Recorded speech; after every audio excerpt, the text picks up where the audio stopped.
friend are looking for a place to live. You have a list of places and go to see a rental agent to check on a number of points. Listen to the conversation between your friend and the rental agent and complete the list. First, you have some time to look at questions 1 to 7.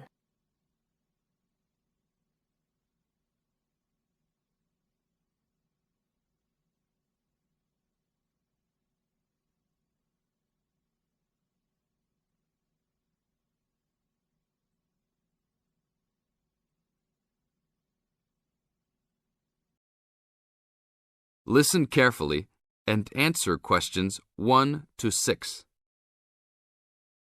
Hi, we've been looking over your listing of apartments for rent and we have a few questions about a couple of the apartments. Can you help us? Sure. Yeah, this is our most recent listing. What would you like to know? Well, we were first wondering about the house on 3rd Street. We can see that it is furnished and rents for $135 a week, but can you tell us how many bedrooms it has? Let's see. In addition to the den, it has 3 bedrooms. What about the one on Route 9N? It looks like it's big with a library and a deck, but it doesn't say how much it costs or anything else about it. Oh yes, Mrs. Gaylor's apartment. That one is actually only a 10-month rental and it is going for $156 per week. It's quite a nice place. She only rents for 10 months each year because of horse racing season. Then her relatives all come to stay, so tenants have to move out. It's a little bit inconvenient, but past tenants have really enjoyed their stay there. Oh, well, we need it for a full year. I guess that one is out. How about the rental on Browen Drive? How many rooms does that one have? As it says on the list, it has 2 bedrooms and a private kitchen and bath. But it's actually a very small place. That's why it's a bit cheaper. Oh. Well then, what about the one that has 3 large rooms? Who is renting that property? That one is a good deal. Mr. John Smith is renting it. But he's quite eccentric and he has a strict rule about no pets. How about cats? Nope, absolutely no pets. Well then, how about this studio apartment rented by Mr. Bo Jensen? How is that one? That ad is actually a bit deceptive. The studio apartment is the whole upper floor of an older house. It's actually very large and, at $45 a week, quite affordable. And it's near campus. I think I'd like to check that one out. Do you have a telephone number that we can call? It's not on the list? Oh, it isn't. Here it is. You should ring area code 518 and then 543-7790. Thanks. I think I'll call on that one first. Your friend decides that he would like to talk to Mr. Bo Jensen. Before you hear the rest of the talk, you have some time to look at questions 8 to 10.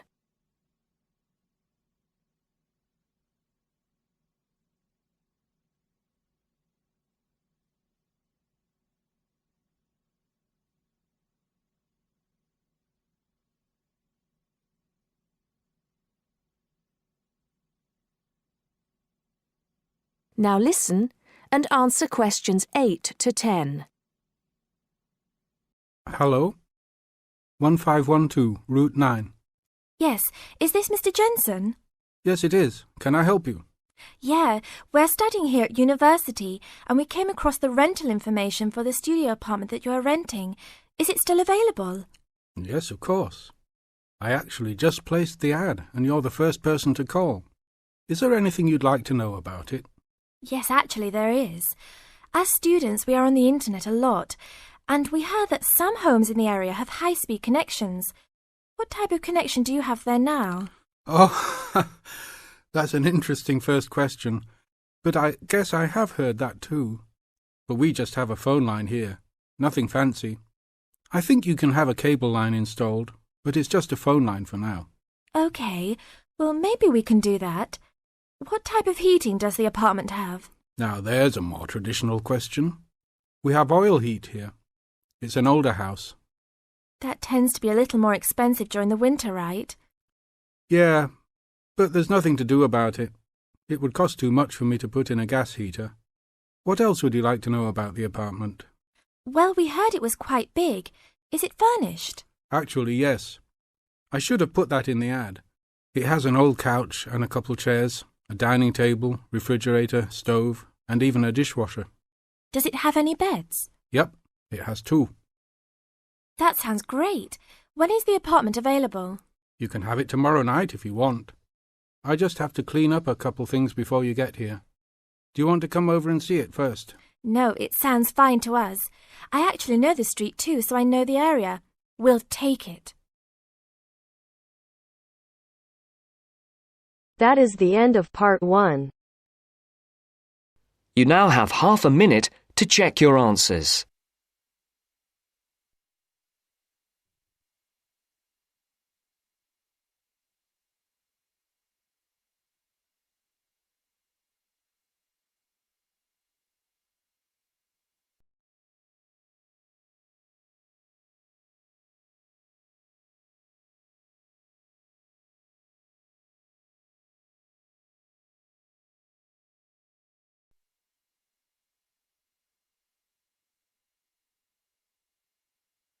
Now turns to part 2.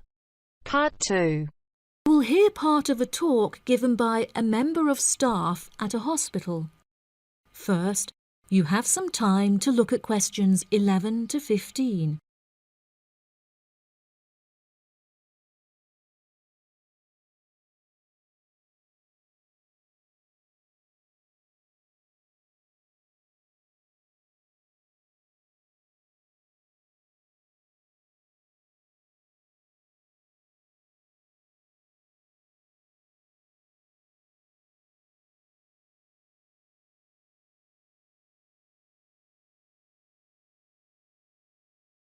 Now listen carefully and answer questions 11 to 15.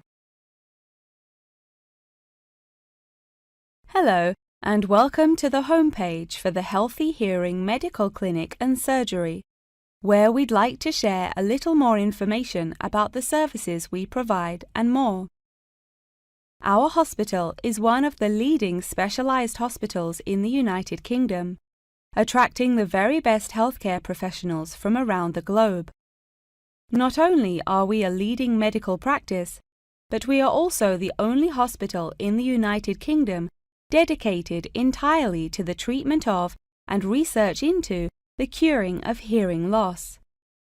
Our facilities and staff here are renowned across Europe, attracting thousands of patients a year. Our consultations can number anything up to 11,000 patients a year. However, we aim to treat around 5,000 patients a year so as to maintain and ensure the quality of our services. Our patients are guaranteed the highest standard of care, as well as the use of our first-class facilities. All patients requiring overnight treatment are provided with their own private room with ensuite facilities, as well as a state-of-the-art entertainment centre, which includes a flat-screen LCD television and PlayStation. Appointments with our healthcare professionals can be made at any time during the week, with female doctors available between 8 a.m. and 11 a.m. If you need to see a doctor outside of these times, please visit the Out of Hours page of our website for more information. Our doctors are all trained to an exceptionally high standard and practice a vast array of specialities. Mr. Roberts is a fully qualified ear and throat specialist. Mr. Edwards is a pediatric hearing specialist, while Mr. Green specializes in reversing hearing loss. For more details about our people, please visit the staff members page on our website. During a consultation, doctors will sometimes decide medication is required, for which patients should receive a prescription. There are several pharmacies within the city. However, we recommend that patients use the pharmacy housed within our healthcare facility. Our in-house pharmacy is well stocked at all times. Our products are competitively priced, and our pharmacists are on hand to help and advise from 8 a.m. until 10 p.m. from Monday to Saturday, and from 9 a.m. until 12 p.m. on Sundays. If you require any help outside of these hours, please see our Out of Hours page on the website. Since the Healthy Hearing Medical Clinic and Surgery also functions as a teaching hospital, we aim to provide our students with every opportunity to expose themselves to medicine in practice. Therefore, we would like to encourage our patients to give their consent for a medical student to attend their consultations. If our patients are not comfortable with this, there will be a form at reception where patients will be able to opt out. Before you hear the rest of the talk, you have some time to look at questions 16 to 20.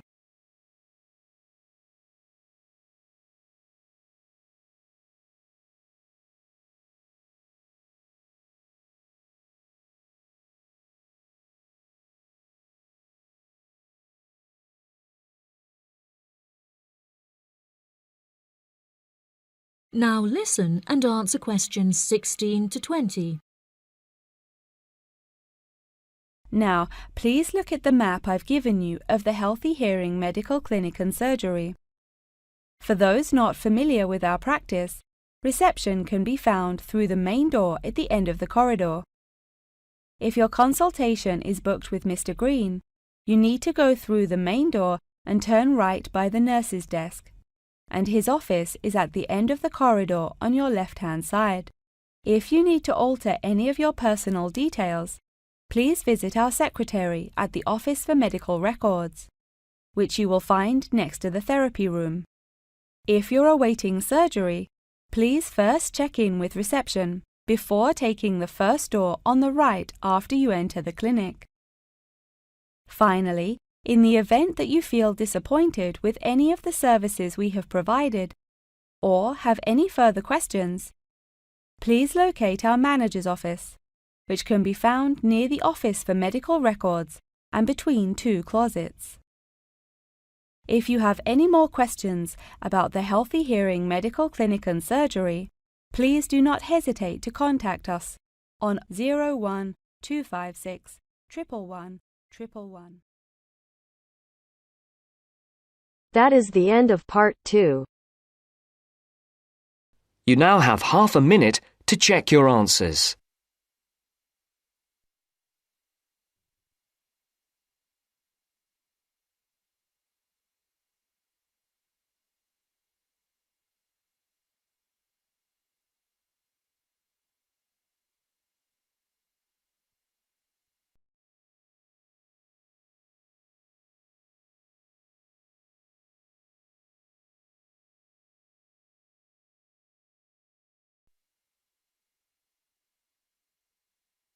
Now turns to part 3.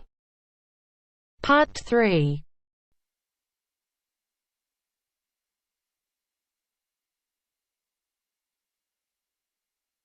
Now turns to part 3. Part 3. You will hear Peter Walsh being interviewed for a job. Listen and choose the correct answer for each question. First, you have some time to look at questions 21 to 25.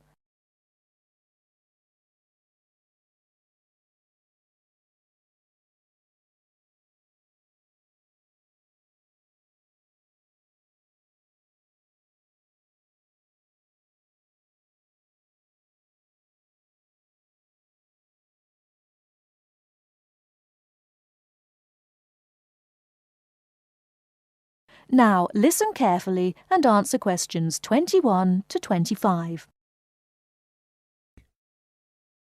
Joanne! Hi, you must be Rob. Nice to meet you. So, I hear you're planning to visit Australia.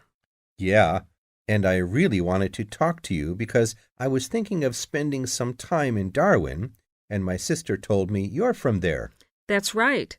So, tell me about it. Well, where shall I start? Well, Darwin's in what they call the top end, because it's right up at the northern end of Australia, and it's quite different from the rest of Australia in terms of cultural influences. In fact, it's nearer to Jakarta in Indonesia than it is to Sydney, so you get a very strong Asian influence there. That means we get lots of tourists. People from other parts of Australia are attracted by this sort of international cosmopolitan image. And as well as that, we've got the same laid-back atmosphere you get all over Australia. Probably more so, if anything, because of the climate. But what a lot of the tourists don't realize until they get there is that the city's also got a very young population. The average age is just 29, and this makes the whole place very buzzy. Some people think that there might not be that much going on as far as art, music, dancing, and so on are concerned, because it's so remote. I mean, we don't really get things like theater and opera in the same way as cities down in the south, like Sydney, for example, because of the transport expenses. But in fact, what happens is that we just do it ourselves. Lots of people play music, classical as well as pop, and there are things like artist groups and writers groups and dance classes. Everyone does something. We don't just sit and watch other people. You said it's very international. Yeah, they say there are over 70 different nationalities in Darwin. For instance, there's been a Chinese population there for over 100 years. We've even got a Chinese temple.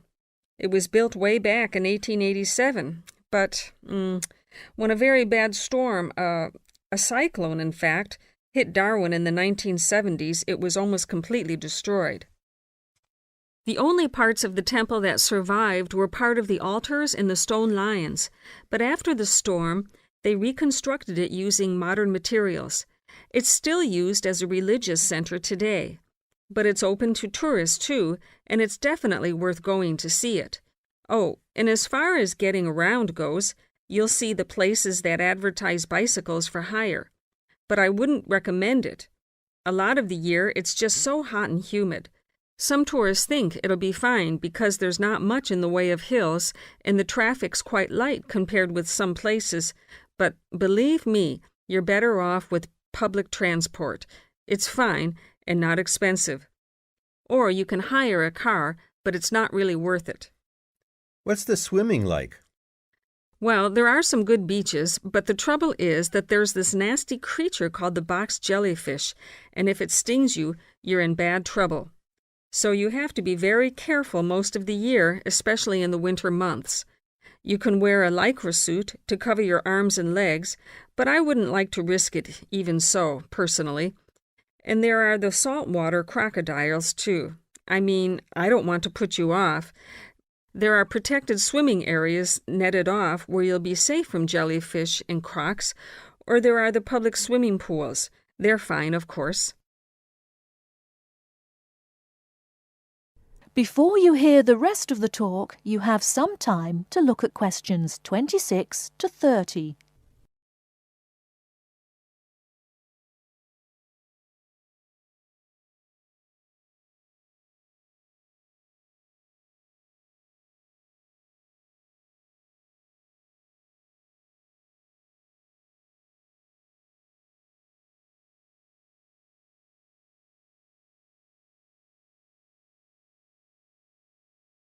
Now listen and answer questions 26 to 30. And answer the questions. Please sit down, Mr. Walsh. My name's Jane Swain, and I'm the personnel manager. Hello, how do you do? Now, this is just a short preliminary interview. I'd like to chat about your present job and what you've done up till now. Yes, of course. Well, could you tell me how long you've had your present position in Weston's? It is Weston's, isn't it? Yes, that's right. I am not sure. Let's see. I left university in 2005. Is that right? Yes, 2005. Then I was unemployed for about 3 months. And then I traveled round America for a few months. So, yes, it must be about 3 years now, in fact. Yes. And have you any particular reason for wanting to change jobs? I mean, why do you want to move? Well, I actually like my present job and still find it interesting and stimulating. The salary's okay, so it's nothing to do with money, though you can always do with more. I suppose the thing is that I'm really very ambitious and keen to get promoted, so that's the real reason. You say you like your job. Can you tell me what aspect you like most? Oh, my dear, that's difficult. There are so many things. The other people are great. There's a good cooperative atmosphere. I mean, among the staff, and compared to other companies, the conditions are great. I mean, the office itself and the working conditions. And then there's the fact that they give me lots of room for initiative and let me make decisions. You know, that's what I really like most about the job. Yes, well, we're looking for someone like that. You know, someone who isn't a clock watcher and who isn't too concerned about working fairly long hours. Oh, I don't mind that. I'm used to it. And what about your education? You went to Manchester University, didn't you? Yes.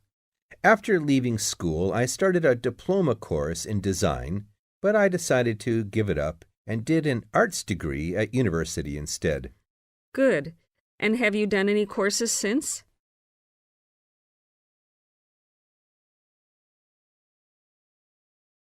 That is the end of part 3. You now have half a minute to check your answers.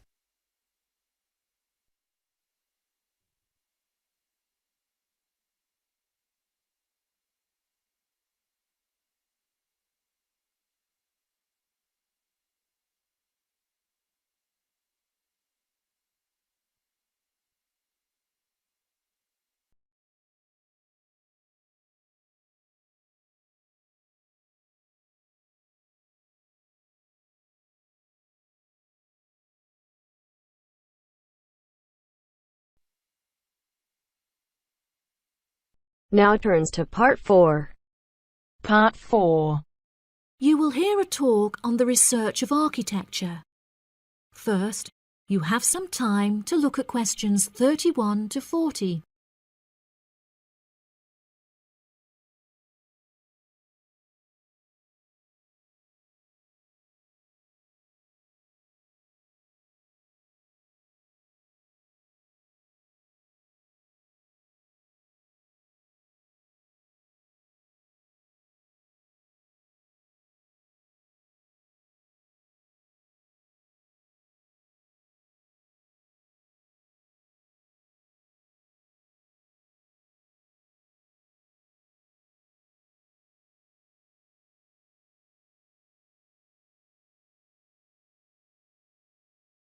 Now listen carefully and answer questions 31 to 40.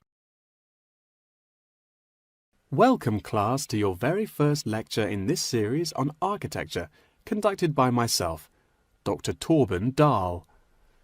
Today we will be looking into the relationship between climate and architecture, where I will be giving you a critical overview of the main climate influences that shape the design of buildings.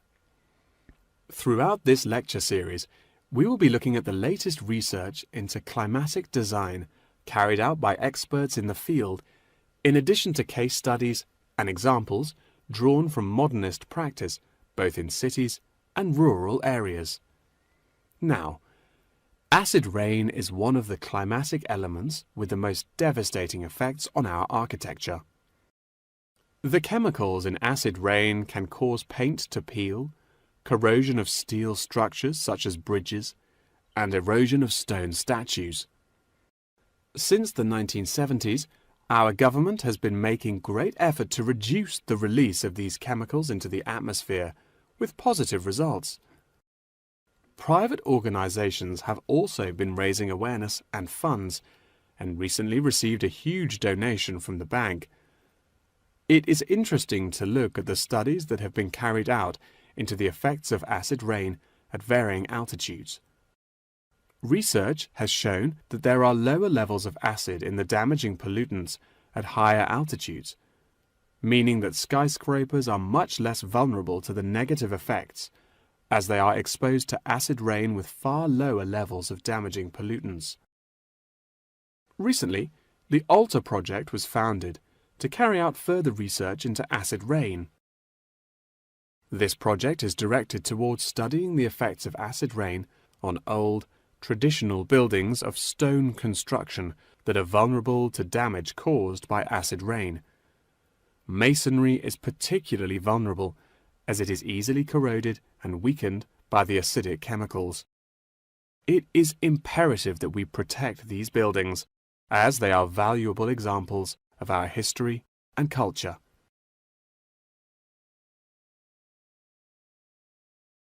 Pollution is one of the main sources of concern in the present day. The construction industry contributes considerably as a source of pollution in its day-to-day processes of creating building materials such as concrete and glass. However, more new sustainable methods are being developed to counter this. A recent case study for this is Sky Tower, whose windows have been made from recycled glass to prevent pollution from the glass-making process. Water is the most problematic element to be considered in construction. It is imperative that construction elements, such as the insulation, are fitted into the building in dry weather to prevent it from getting wet. This makes winter an undesirable season for construction, as the heavy rainfall can have adverse effects on the building. Another climate type that has an enormous effect on buildings is humidity. Constructions made of steel and stone are largely unaffected by humidity. However, it can have a serious effect on wooden constructions if the timber has not been correctly treated. Moisture from the air can condense in the grain of the wood, which then swells and shrinks in proportion to the magnitude of change in its moisture content. This variation in size can have disastrous consequences. In areas of the world that are prone to earthquakes, certain design and environmental conditions are preferable for protecting buildings in the event of a tremor. Engineers have come up with numerous building procedures to help minimize shaking in buildings. For example, tall buildings have height restrictions and counterweights, and multi-story buildings have reinforced floors and walls. Ground conditions are a cause for worry in many constructions, as often the soil is of the wrong density to protect the foundations. Luckily, technology has now been developed that can help to minimize damage by earthquakes. Seismic sensors can give prior warning when an earthquake is about to happen, so that preparations can be made to protect both the people and the buildings from harm. The movement of building structures can now also be measured and monitored over time by architects. It has been expressed by architects within the design community that it would be valuable to be given special courses for designing buildings within earthquake zones. Guidelines are also expected to be produced by the government in the near future that will give architects a universal checklist to follow. That wraps up the lecture for today. Please remember that attendance is mandatory. That is the end of part 4. You now have half a minute to check your answers.